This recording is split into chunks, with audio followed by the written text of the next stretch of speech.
Welcome back to the Breakfast Show, dear viewers. Development in Africa and Egypt's role in the continent is the topic here. Well, Egypt was elected by African leaders to head the African Union's 32nd session in 2019. President Abdel Fattah al-Sisi said that the African Union will work on boosting the foundations of sustainable development and pave the way for a prosperous Africa. In a speech as the new president of the AU during the closing session of the 32nd summit in Ethiopia's Addis Ababa, al-Sisi presented the AU's priorities under Egypt's chairmanship in 2019, focusing on sustainable development and other important issues in the continent. The president said that the priorities include continental integration and the implementation of the Continental Free Trade Area, the CFTA. The president also said that it is essential that the results of the development benefit the continent fairly, all of the continent's countries. Sisi also said that now is the time to make more effective steps to integrate sectors in Africa in development in various fields, especially given the continent's resources. Sisi also called for deepening cooperation with international partners, including through global organizations, coalitions and financing corporations, to work on strengthening the continent's industrial capabilities and developing its economic system while diversifying the sources of energy and working to alleviate the harmful effects of climate change. Such efforts would go towards achieving the 2030 UN Sustainable Development Goals and goals of the African Agenda of 2063. Of course, Egypt and Africa are one. Egypt's location in the northeast of Africa makes it the gateway to and from Africa to the rest of the world. We are happy to have with us here in the studio to talk to us about this subject Mr. Sherif Sameh, and he is a financial expert and also a member of the American Institute of Certified Public Accountants, the CPA. Thank you very much, Mr. Sameh, for joining us. Good morning. Thank you, and nice to be here with you. Good morning, Dr. Sameh. Actually, to start with, as Muhammad just mentioned, many efforts are exerted in order to boost the economy in the African continent. Of course, Egypt is chairing this round of the African Union presidency. How do you see the efforts exerted until now? We have witnessed, of course, the TICAD summit that we were talking about, of course, with the participation of President Sisi in Japan. And we are going to witness this month a very important summit as well in Sochi, Russian-African summit. So how do you see the efforts here exerted in order to develop the African economy? Okay, first of all, let us say that the number of African countries is more than 55 countries in Africa we have. The GDP for those countries more than 3.5 trillion billion US dollar. So the expected Africa is booming in the 2050 to be 320 US billion dollar. This is now you are combining the EU and USA economic. It's the same like now. So Africa will be booming in the next 20 to 30 years. And of course we have the plan for Africa development for 2063, as you said. And all this effort was for the African leaders just to cooperate with Japan, to cooperate with China. You know that China have the initiative for Tariq al-Harir. This is very famous. Silk Road. This is very famous, and they are working on it because what's Africa need from Japan and China and the other partners. All these partners is increasing your competitiveness. Competitiveness because Africa need to export the products, you know, and produce the products in a quality, you know, and use its resources in efficient way. Yeah. So it's a relationship between Africa and the other partners, and it's a business relationship, as we are said many times. It's a business relationship, which means it's win-win situations. So Japan and other countries, they need the African resource. They need our market because we have statistics that said that after 20 years, Japanese people will be shrinking. The market of Japan and China and the Far East will be shrinking. The population will be reduced about 20%, you know. Indeed. And this is the opposite here in Africa. We will be booming. And not only our people will be more and will be moving, also our GDP. According to 2 months before, they are releasing, the UN released a report that mentioned that the GDP per capita in Africa, like Botswana, the small country already play with it in the football, you know, yesterday. Yeah. This is have 5.2 thousand or 5,000 US dollar the GDP per capita. You know, we are here in Egypt 3,000 only. Botswana, Rwanda. So now we have the power of money in Africa. We can buy. So all the Japanese and Chinese and the EU and the American companies like to come here and open markets and malls, whatever, starting from malls, the food and the industry and the beverage sector, hotels, you know, all this because now Africa has the power of money. And you know that we have our resources, and Japanese and the China and most of those countries are depending on the oil and gas came from Saudi, you know, more than 80% depending from Saudi. So Africa now has the opportunity to enhance and to have more relationship with those countries. We are mentioning also as the number of youth in Africa will be increased. This means that you need to have job creation and you need to create jobs, because we as a I don't like to say we are a poor country, yani. we are yani, in developing countries. We have two major problems. One of them is inflation and the other for unemployment, you know.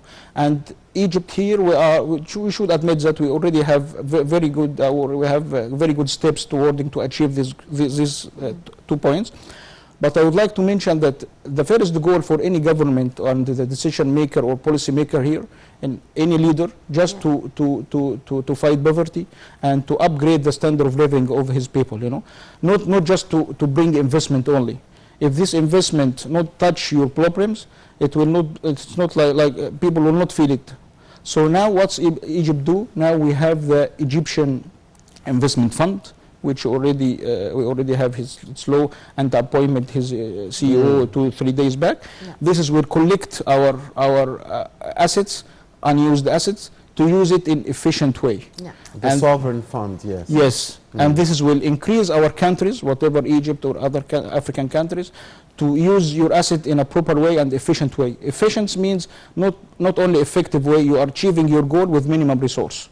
And don't waste water now, you know that we have a problem in water now. Don't waste water, don't waste your time, don't waste try to upgrade the skills of your employee. I would like to mention very important report. I told you before that there's competitive report, the World Competitive Report, which already released by the Economic Forum, the International Economic Forum. It's mentioned that with regret Egypt came number 93 out of 141. And there is some KPIs, the key performance indicators in this report. We should highlight these problems and touch these problems and doing well to solve it. One of them, it's trained people. When the investors is come, now we are talking, we would like the investors to come to our country, you know, to enhance people to come to and open new market here. If you are not, the first problem the investors will face here, they don't find the trained and skilled people. You imagine here in Egypt, we are more than 100 million now. Yes, it's very difficult. We are ranked as 133 out of 141. It's a problem. All these KPIs should be touched by the decision maker and solve it. Another one, the skill set of the graduates. We are number 86 out of 141. We have a gap between the education and the needs of the market. So I appreciate the cooperation between Egypt and Japan, not only in JETRO or JICA, they are open Abu Rish Hospital and others. I appreciate only one thing, to change the mindset of the Egyptian youth. This is Japanese Egyptian Science University of Science. And we have the schools, Japanese schools here in Egypt. This is, you will have a new generation. They have the entrepreneurship mind. Yeah. They can depend on themselves first, and they can help other people. From 9 or 10 years, you will educate him how to be independent person. I guess, Mr. Sameh, this is an important point across all of Africa as well. The trained labor or the trained Yes, workers. and this is a very important. Yeah. This is the first thing happened when President Fattah Sisi attended the TICAD. The first decision taken that Japan will take more than 100,000 African youth to train them in Japan.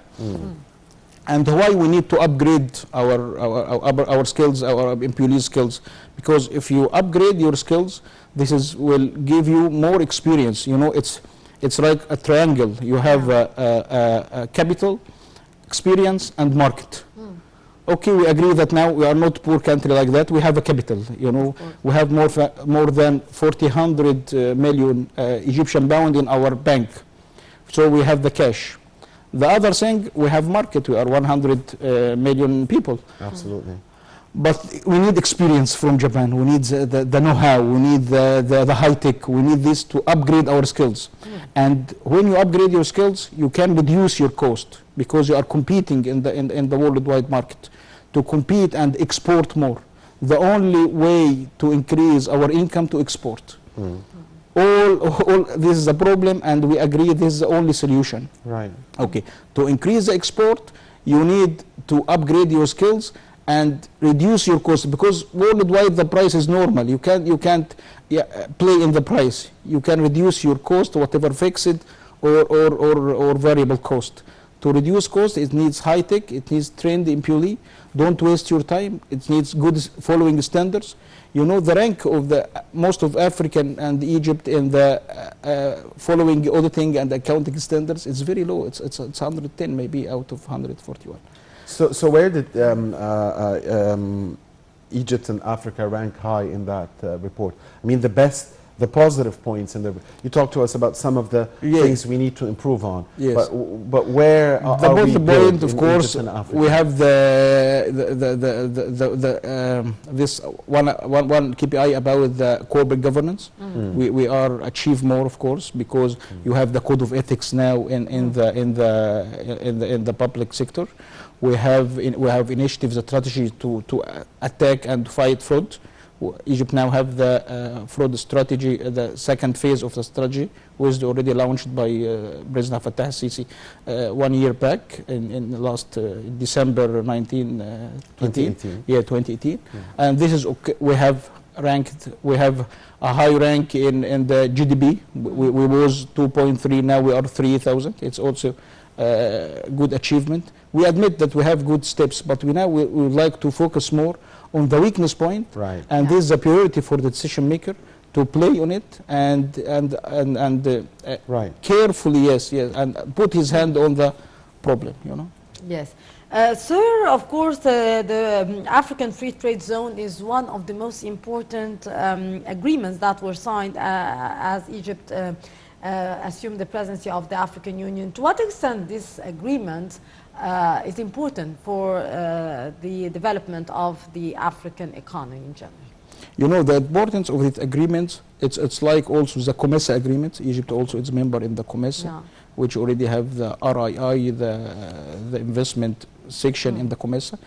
All this try to open more markets on the Egyptian products. So now if you are produce anything, you don't have the people only your market not only limited as a 100 million population. You have all the African countries, which more than 900 people. So this is where open new market for the Egyptian products. And if you are open new market, this means that you should create new job. And now we are speaking about to push the SMEs and open more and open more SMEs factories in Egypt. And of course we have that SMEs in Egypt now, the employees in this sector, more than 90% of the Egyptian employees here. And this is give you how the 90% of our Egyptian employees are working in the SME sector. 72 of them have workers, 1 to 4 workers only. We are talking is micro enterprises. So you should post those sector, whatever in food and beverage, in automotive, to produce spare parts, small spare parts. just to enhance them to export these products for the African market. Right. Now it's zero custom now, whatever with African. You have also the relationship and partnership with the Mercosur in the Latin America. You have with Arab countries. So now all this, the Trade African partnership will open more markets for the Egyptian factories. Yes. So now we should focus more to enhance and upgrade their skills to compete in this market. Right. Mr. Sameh, as a financial expert, we'd appreciate your take on that.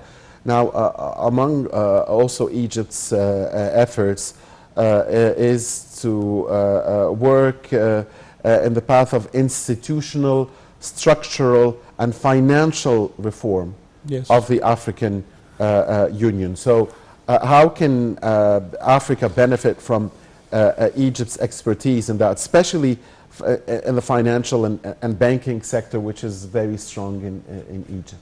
Yeah, you know that we have a very strong banking sector. It's a fact now, and you know that the African Development Bank, its main office now here in Egypt. Yes, that is a red flag that we already advanced in this sector.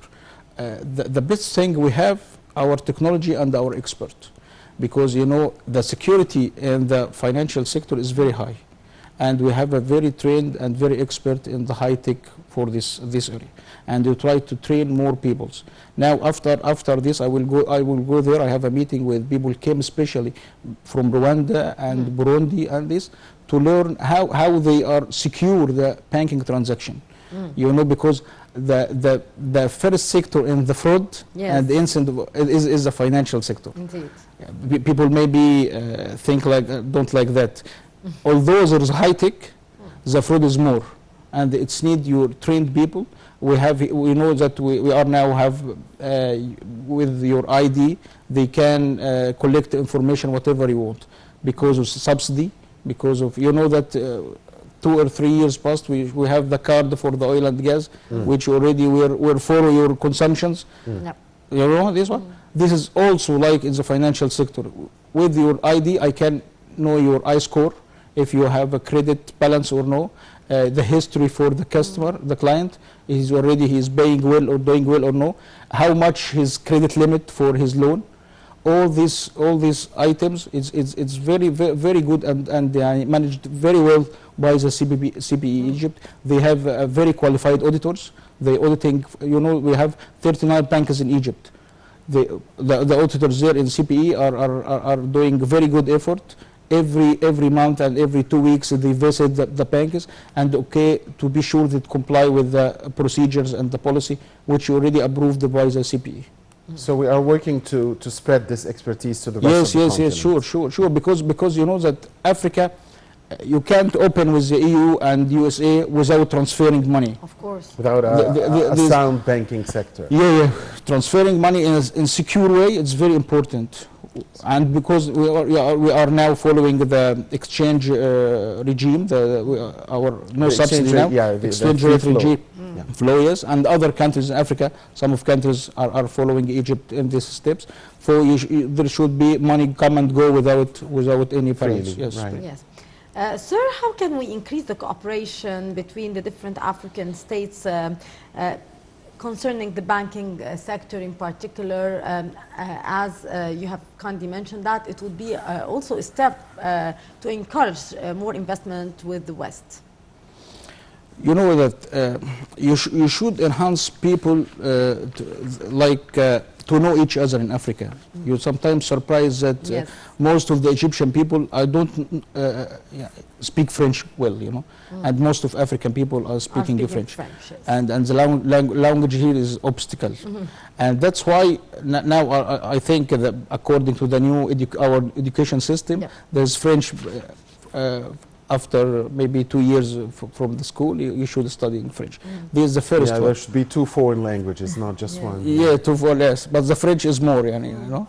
There's strength more in the French, I think, more than German or something like that. And this is first one. Second one, in the youth sector, in the high education for the universities and new graduates or something like that.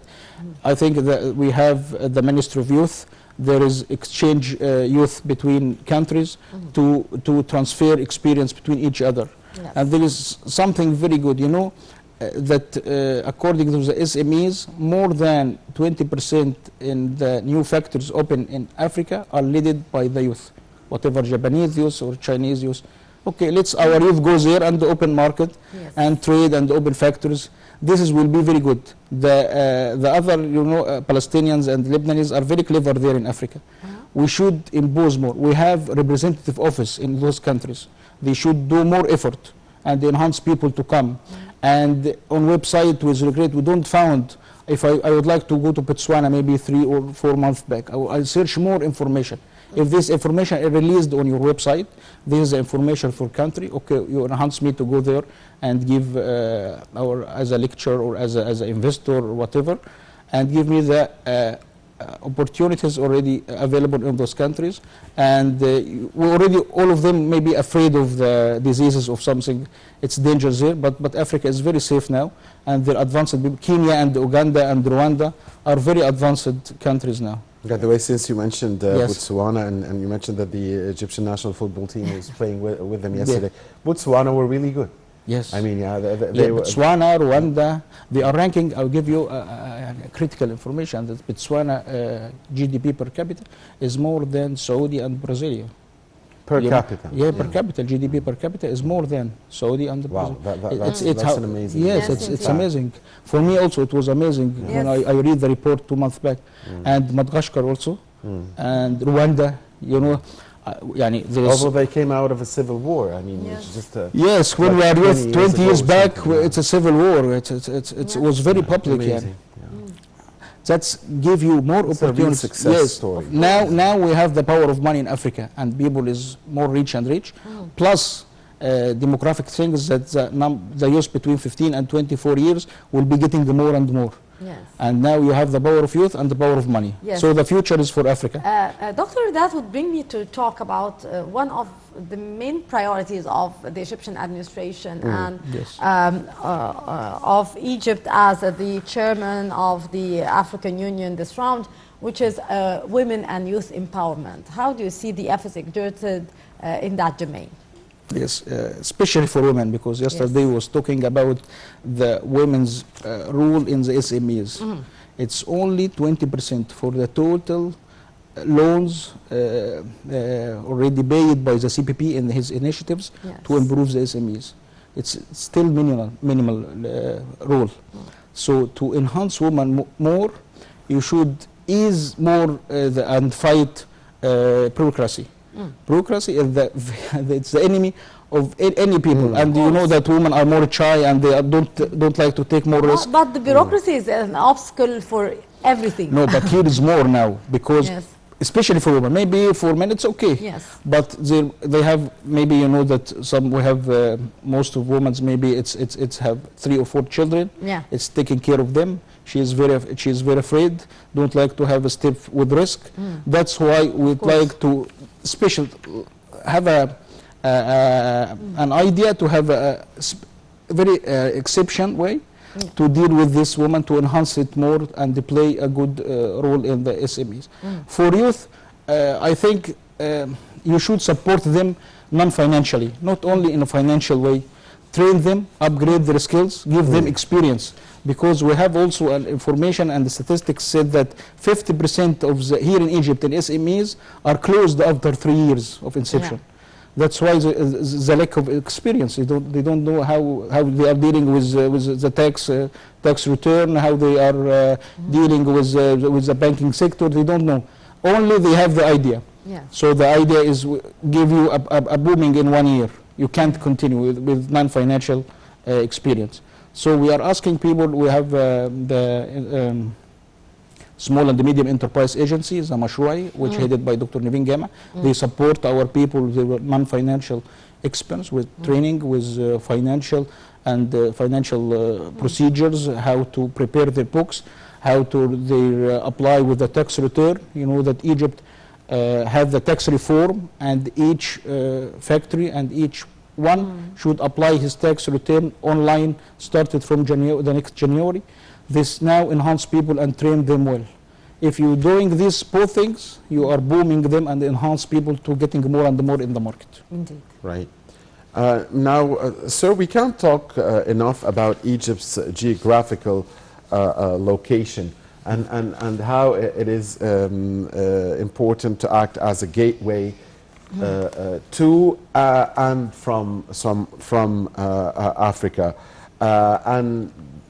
So what more can you tell us about this, and how can the continent, which imports much of its needs, start to make better use of its resources? I mean, for years, for decades, we've been saying, and we've heard experts say, that Africa is one of the richest, if not the richest continent in the world as far as natural resources is concerned. So how can, I'm asking about two things here. Yes. How can Africa finally put a hand on its own natural resources for the benefit of its own people, and what role can and should and would Egypt play as the gateway from Africa?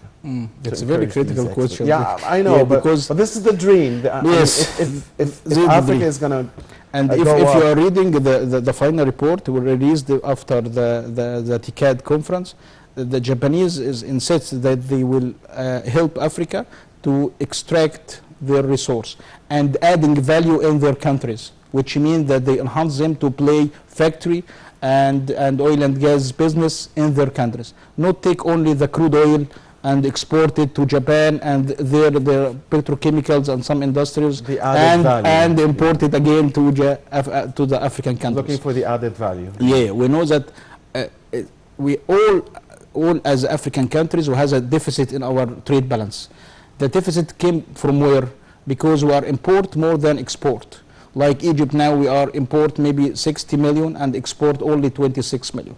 And if you analyze this figure, you will find that most of the crude oil or the materials are exported to the Japanese and the EU countries as a material without adding value. They establish like country like Singapore, Singapore coming on the top for the competitive report, because they enhance people to come there and adding value and export their products to the other people. And this is equivalent between export and import. It is the fight and the main problem for each leader or each decision maker. Yes, and we are joined over the phone now by Dr. Yumni Al-Hamai, Professor of Economy, Ain Shams University, to shed more light on the issue. Dr. Yumni, good morning. Good morning. Dr. Yumni, we are talking here about the African economy and how it is doing great concerning the 2063 agenda. How do you see the performance of the African economy until this moment, Dr. Yumni, as Egypt is sharing the African Union for this round? You see, the point for the African economy is that we need to industrialize the continent so that to open opportunities of job for youth. The continent is suffering from unemployment, from poverty, and these challenges affecting to large extent, the social security as well as political security in the continent. From here it comes the importance of industrialization and the opening opportunity. And one figure can show this problem. The participation of the African continent in the international value chain is not exceeding 14%.